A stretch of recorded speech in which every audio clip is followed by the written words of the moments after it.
I'm a cozy mystery writer. Two of my series are cozy. My Bread Shop series featuring Ivy Culpepper and set on the Central California coast, and my Harlow Cassidy magical dressmaking series set in small town Bliss, Texas. I really enjoy writing cozy mysteries, and I have 10 reasons for you today as to why I like writing them and why readers like reading them. So if you, as a writer, have any interest in delving into writing cozy mysteries, take a listen to this episode of the WriterSpark podcast to hear my 10 reasons to write and read cozy mysteries. Hello. I'm Melissa Bourbon, and this is the WriterSpark podcast, where business, creativity, and the craft of writing converge. Welcome. 15 years ago, I was an avid reader, but not a writer. I didn't know anything about the actual craft, and I knew next to nothing about the publishing industry. But I had a dream to become a published author, and I set out to learn everything I could. Now, I'm a #1 Amazon and national best-selling author of more than 35 novels. I've published traditionally, and I've recently plunged into the world of indie publishing. And I teach people like you how to grow in their craft and find success in this ever-changing industry. I'm an ordinary person, a wife, a mom, a daughter, a teacher, living in a small North Carolina town. Through WriterSpark, I am doing what I love more than anything in the world, which is teaching and helping others on their writing journeys.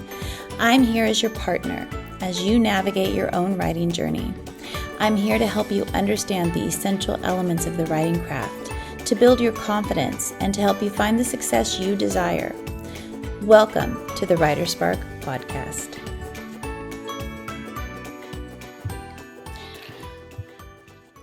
Hey writers, today I'm talking about 10 reasons to love cozy mysteries. Why? Well, because first of all, some of my series are cozy mysteries, and so I know them well, and I know what is great about them and what reader expectations are and why we should love them. Second, because they're very, very popular. So if you are thinking at all about writing a mystery, you might want to consider writing cozy mysteries. And I'm going to give you 10 reasons why. So while the mystery genre is really huge, I do have 10 specific things that you can love about cozy mysteries. Sure, there are thrillers, there are suspense books, there are police procedurals. On the one end, domestic suspense, and there are straight mysteries in the middle, and then there are capers and cozy mysteries on the other side of the spectrum. There is really literally something for everyone if you are a mystery reader and if you're a mystery writer. No matter the sub-genre, mysteries draw you in with the promise of a puzzle.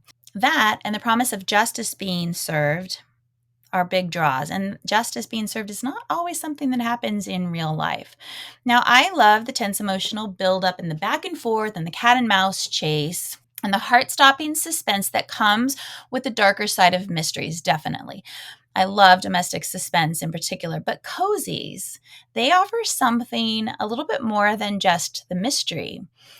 As a writer, I love the fact that I get to hang out with a cast of characters that are super interesting, that I would be friends with in real life. Well, maybe not the killer, but almost everybody else. I also love the challenge of figuring out how to write what I like to call happy murder, because cozies are not generally dark and brooding. They are not sad and filled with distress and the dark side of things. So while they are murder mysteries, they're typically a little bit funny, they're warm, they give those warm, fuzzy, cozy feelings. And that's one thing to really love about them. Striking a balance, however, between the gravity of murder and the lighter tone of a cozy mystery can take some deftness. I personally am always up for that challenge, and as a writer, maybe you are too. Maybe you will find that equally interesting. As a reader, I love so many other things about the cozy genre. They are about so much more than just the solving of a murder. They're about community. They are about relationships. They are greatly about the setting, that cozy setting. These things give them this widespread appeal, and that's why they are so popular, because they speak to sort of our collective consciousness in terms of what we would like our world to be like, minus the murders, of course, both in the places that we live and with whom we share our lives. They give us this sense of community, the community that we would love to be a part of. And through the immersive writing of so many authors, we get to do that. We get to experience those things that we crave. We get to visit with friends and be alongside them in their lives and in that setting that we love, as well as during their crime-solving adventures, during which we get to exact justice. So here are 10 reasons I love cozy mysteries. And if you are thinking about writing cozy mysteries, then really think about why people love them, and if you want to be the person that brings that kind of joy to that reader. First, we get the punny titles and the charming covers that bring you into that book or that series. The first thing you notice about cozy mysteries is that the majority of them have punny titles. They also have wonderfully appealing covers. They show us a glimpse of the world that we're about to enter and the charming lives that live between those covers. Flower in the Attic from my Bread Shop series was one of the best titles of the year in one of the cozy title roundups. A Murder You'll Regret and The Walking Bread are other favorites of mine from that series. In fact, my publicists from Kensington Books one year dressed up as The Walking Bread for their Halloween costume. So they were, zombie-like, but with loaves of bread. It was hilarious. They sent me pictures and I loved that so much. Pleading for Mercy is the first in a series of mine called the Harlow Cassidy Magical Dressmaking series, which is a paranormal cozy series. So those titles and those covers that really give a sense of the lightheartedness of cozy mysteries and the sense of place that we get to enter into really can capture a reader's interest and attention. Next is the friends that you meet on the page. Cozy mysteries are flush with warm and caring people. The sleuths are smart and clever and appealing.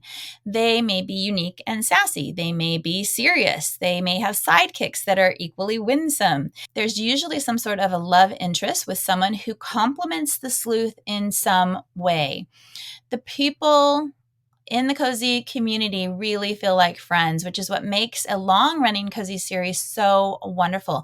As readers, they get to hang out with these folks who they love to visit with, who are friends in their minds. When I sit down to write, it is truly like hanging out with friends. I get to play PI and hang out with Lola Cruz and her family and Jack Callahan. I get to be a sleuth with Harlow Cassidy and Ivy Culpepper and do some bibliomancy with Pippin Lane Hawthorne. Friends on the page can be just as important as friends in real life for the reader, but also for you as a writer. Next are the locales you get to call home.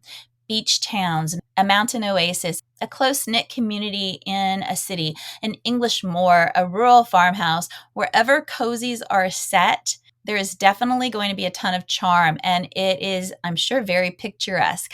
Being inside the pages of a book with a charming locale is akin to visiting that place in real life. It's almost like having another home. My Bread Shop Mystery series is set in the fictional town of Santa Sofia, Sophia named after my daughter, on the Central California coast. I love beachy settings. Bliss, Texas deviates from that with my Harlow Cassidy Magical Dressmaking series. It's a paranormal cozy series, and it is set in a small town called Bliss in Texas, definitely not by the beach. But I also have the Outer Banks series.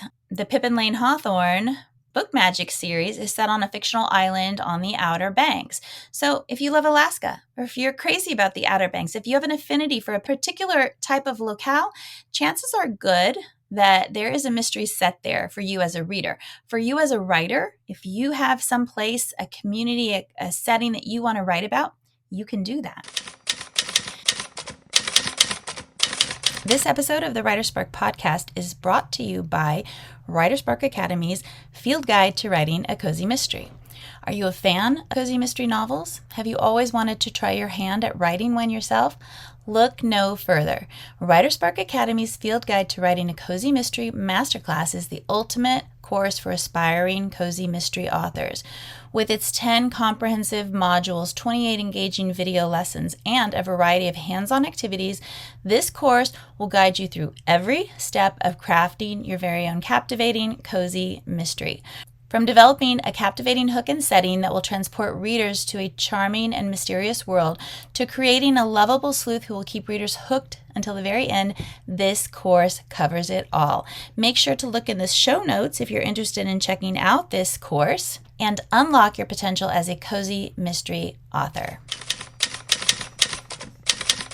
Number 4, they are happy murders that let you sleep at night. In a cozy mystery, blood, violence, and sex happen off the page.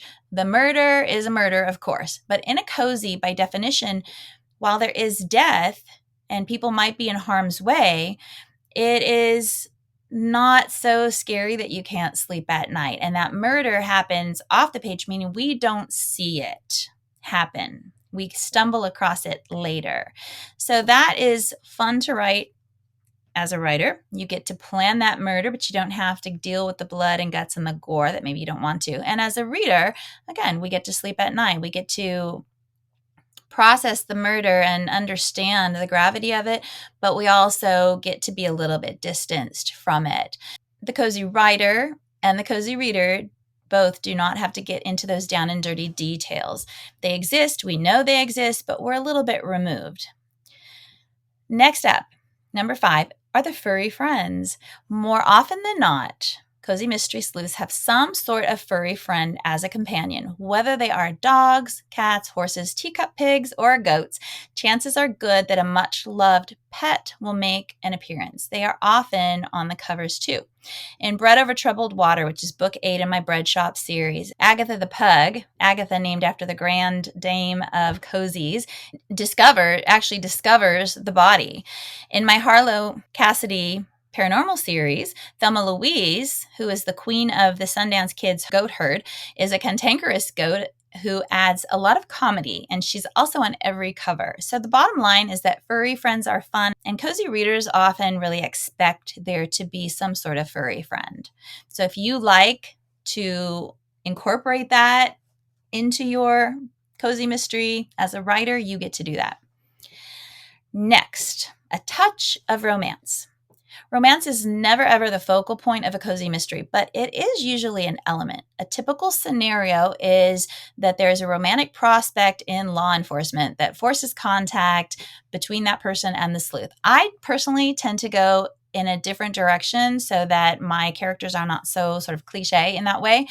In the Bread Shop cozy, Emmeline Davis, who is Ivy Culpepper's best friend, she's the law enforcement character. The romance comes in the form of Miguel Baptista, who is a restaurateur. In my Harlow Cassidy magical dressmaking series, the love interest is an architect with the town rather than the law enforcement. The sheriff is not a relation. He's actually the boyfriend of Harlow's mother. So there is a bit of a connection there, but it's not the romance. Another deputy is an old schoolmate, kind of a frenemy.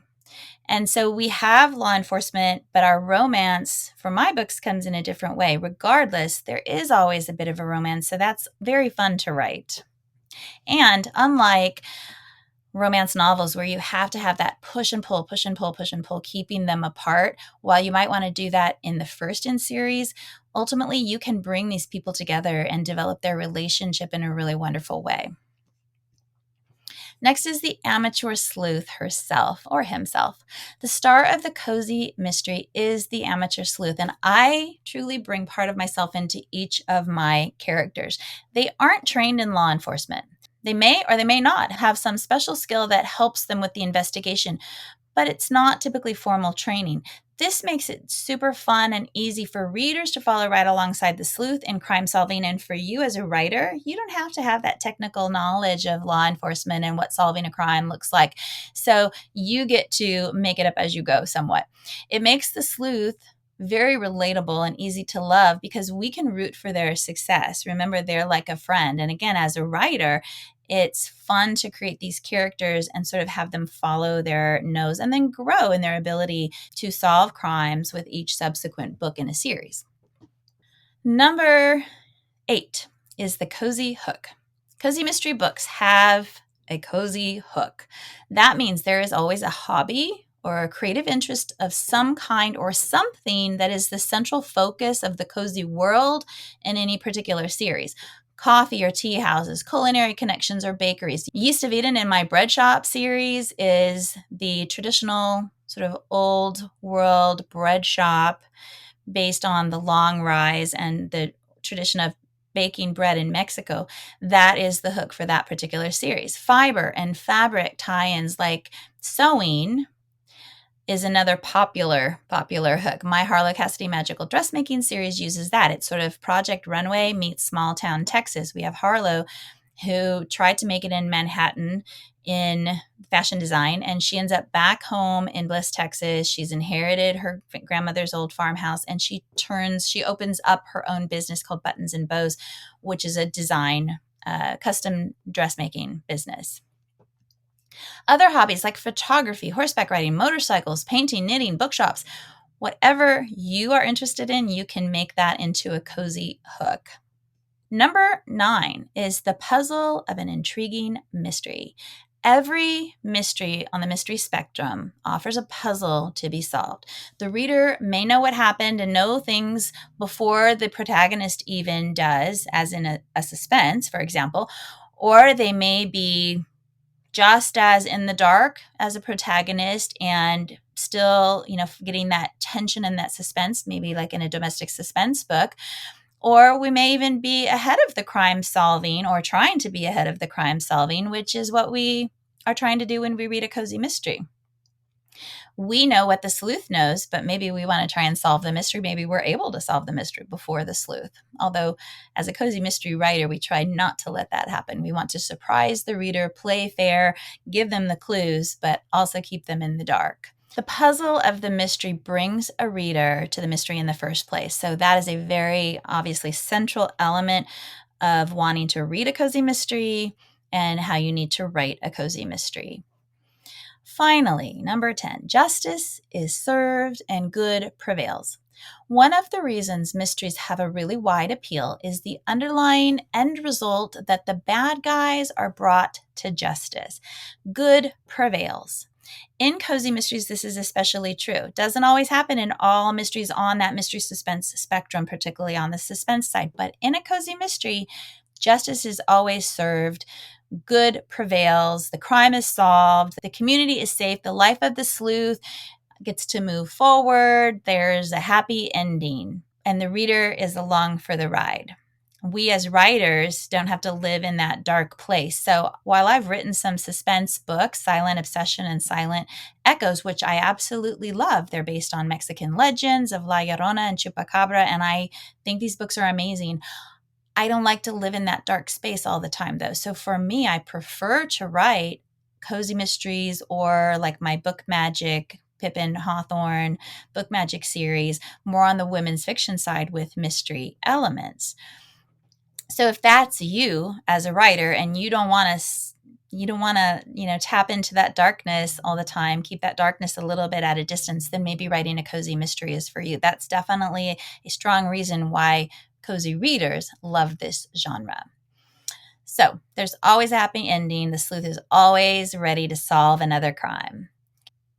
Cozies are a really special subgenre of mysteries. So fix a cup of tea, snuggle up, and settle in as you explore cozy mysteries as a reader. And if you want to start writing them, I've given you 10 really good reasons to do that. They are a lot of fun. That is it for this episode of the WriterSpark podcast. I hope y'all are having a wonderful day. And if you haven't explored the cozy mystery genre, I hope that I've given you some reasons to do that, both as a reader and as a writer. Happy reading and happy writing. See you next time. Thank you so much for listening and spending your time with me today, everyone. I'm Melissa Bourbon, and this is the WriterSpark podcast. Take a moment to visit our website at www.writersparkacademy.com. Check out our courses, our resources, and all the content there. And I will see you next time. Until then, happy writing.